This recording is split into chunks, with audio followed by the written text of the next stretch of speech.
1400 সাহাবীদের দিকে তাকিয়ে বিশ্বনবী বললেন, ও সাহাবারা, এটা আমার মায়ের কবর।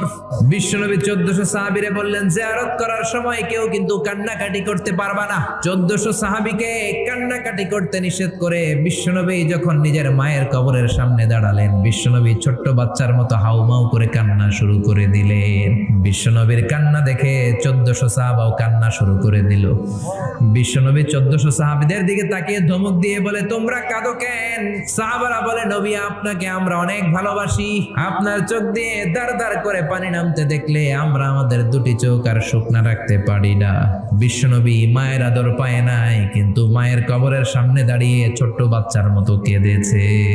মা বাবা আপনার সবচেয়ে বড় পীর, মা বাবা আপনার সবচেয়ে বড় দামি জিনিস। এই পৃথিবীর সব আল্লাহর ওলিগুলা যদি কোরআন খতম করে একটা গ্লাসের পানির মধ্যে ফু দেয়, আর আপনার জনম দুঃখিনী মা যদি শুধু বিসমিল্লাহ পড়ে আরেক